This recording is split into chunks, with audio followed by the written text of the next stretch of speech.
Welcome to the New Jersey Couples Clinic at Rutgers. So this is the core team for this year.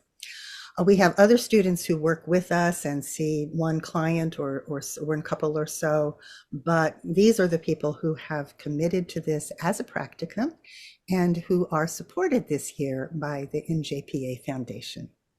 So I want you to hear a little bit about their experiences. So I'm Karen Skeen, one of the co-directors, and I'll let Shalonda Kelly introduce herself.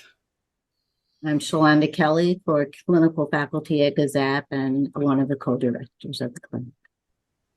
Okay, so I think we are going to start off with Paulina, who is our intake coordinator. Folks are in somewhat different roles here. Paulina has been a through line for us. We're going to lose her this year, and we're scared about that. Uh, she has been in this role for the last 3 years. So I'm going to turn it over to her. And she's the one who keeps the ship afloat, keeps all the facts and figures and numbers. And so I'm going to let her speak to that. Yes. Hi, my name's Paulina, and I'm a fourth year clinical student here. And I'm going to briefly share my screen and give an overview of our services this year. So as you can see, this year we've had about 80 new couples approaching our clinic and seeking services. And this is definitely an increase from last year. I think a trend we've all noticed is since the pandemic, there's a lot more couples seeking couples therapy and a lot of therapists who are full and a lot of therapists who don't take insurance or options for affordable therapy are limited. So our clinic is a really central place where couples in New Jersey who need affordable services know to reach out to. This year, we've been able to serve 26 couples and connect them to both couples therapy or what we've developed this year, the couples checkup, which is an intervention we've added to our service offerings and allows people to get a short assessment-based intervention and get some skills, even if we can't take them on for couples therapy. About 65% of the couples that we see have at least one partner who has a marginalized identity and belongs to a marginalized community, whether that's identifying as a racial, sexual, or gender minority. So we have a lot of diversity, a lot of couples where the partners have different identities, and that might be a theme in the work. Our sliding scale ranges from $20 to $50 per session, and about 70% of our couples make less than $70,000 per year as their combined household income. So again, our financial accessibility is really a strength of our clinic and allows us to see such diverse couples. I'll speak individually now about my work this year and what the grant has allowed me to do. I've gotten to do about 3 to 5 hours a week of this sort of intake coordinator work where I'm monitoring our voicemail and interfacing with clients who are seeking services and helping engage our clinicians in our intake process and screening clients and then facilitating case assignments, which has been a really great experience that I don't think a lot of students get in sort of service delivery and thinking about, how we monitor a wait list and provide referrals when we can't see couples. And then I've seen 2 couples this year, 2 very different couples, one younger, 2 Black individuals who are early career professionals and sort of figuring out their relationship goals, and then an older married couple, both immigrants from Central America and South America. And so I've seen a lot of diversity in culture and age and just relationship type in my work, and then have had both individual and group supervision for several hours each week. So there's been a lot of dense training and just a lot of ability to closely supervise the work and look at videotape. All of this has been just a really invaluable experience, and I'm looking forward to doing couples therapy in my career moving forward, including at internship. So I'll stop there. Thank you, Paulina. Okay, so I will have our practicum students speak about their experience, beginning with Corey. My name is Corey Bryant. I'm a rising third year in the clinical program. I've gotten to work with about 8 couples throughout the year. I would say all of which are of limited financial means. So that's been important to me, getting to help people who otherwise wouldn't be able to afford couple therapy. I've seen them from a primarily emotion-focused lens.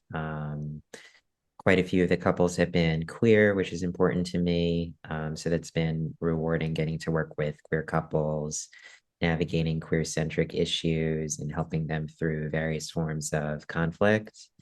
Um, it's also been rewarding to assist people with marginalized identities, including queer and transgender people. And I've had weekly supervision, both individual and group. And I've carried some couples throughout the school year, and I intend to continue with them beyond. Okay, thank you. Ria. Yes, I'm Ria. I'm also a rising third year. I was really excited at this opportunity to join the couples clinic. And thanks a lot to the NJPA grant for this opportunity. Couples work has been something I've always been interested in doing and learning. I've had the opportunity to work with 3 couples over this past academic year. The couples checkup, which was really helpful to me as someone really new to this work.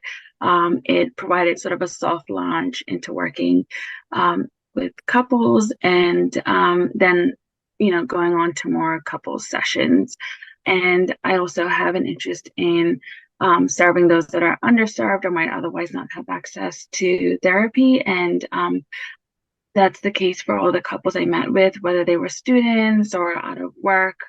And experiencing other life stressors, which would make it difficult for them to receive services. So it was really rewarding to be able to sort of be there and provide services in this way, as well as the training, and also be exposed to this sort of bottom-up approach to people's conflicts in their relationships through EFT. Yeah, I think it's also been really kind of awesome. One of my other clinical areas of interest, is working with people who have extensive trauma histories.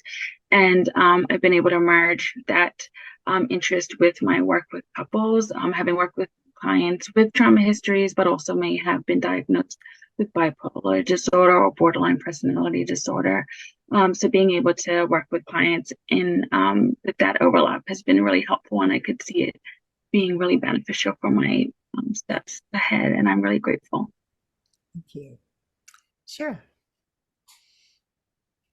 I'm Shira. I am a rising 4th year in the school PsyD program at Rutgers, and I have had such a tremendous experience in the couples clinic and kind of expanding my school-based knowledge outside of that.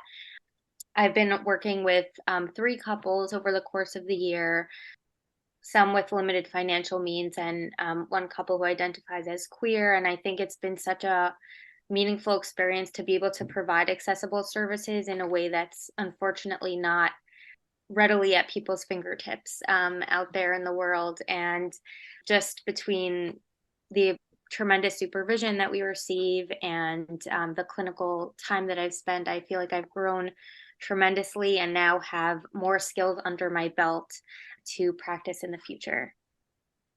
Thank you. Dan. Hi, I'm Dan. I am also a rising third year in the clinical program. I think one aspect of the couples clinic that is really unique and valuable is the sense of community. You see us here, but there are a lot of other people, as Karen mentioned, who have 1 case or 2 cases, but they come to our weekly group supervisions. And even people who have graduated from GSAPP and started in their careers as psychologists at times will come back and both offer their own kind of clinical wisdom and share in the learning with us. So there's a sense of connection with our fellow clinicians and a sense of solidarity that I think benefits the couples and has definitely benefited me as someone in training. And so I've been working with 4 couples throughout this year. And these couples have a lot of individual challenges as well as relationship conflicts. As Ria was saying, there's trauma histories and personality disorder issues. And I think it's been a great opportunity to get a better understanding of the relationship between individual difficulties and interpersonal difficulties, and to just navigate all the complexity that comes out in sessions around that. And I love the EFT approach that we generally take in the couples clinic. It's really helped me when the emotions have run really high, to stay attentive to the attachment issues that are kind of at play underneath the surface, and to see how people really love each other and are reaching for each other and scared of losing each other, and that all of that can be resulting in this kind of surface anger or criticism. And if we can find our way back down to that kind of core of love, then it really helps couples to come back together. So through this process, I've learned a lot about couples therapy. I've learned about myself as a therapist and myself in intimate relationships. And it's gotten me inspired to keep doing this kind of work going forward. Okay, thank you. You all do so much in supporting each other. Your peer supervision, your insights with each other have been awesome. And it's just great to witness that and how you grow with each other and from each other. All right. I also wanted to acknowledge that our other colleague and co-director, Elizabeth Brown, is away on vacation now and not able to be here for this send-off, but sends her regrets. So just to close by saying that we are very grateful for the support of the NJPA Foundation.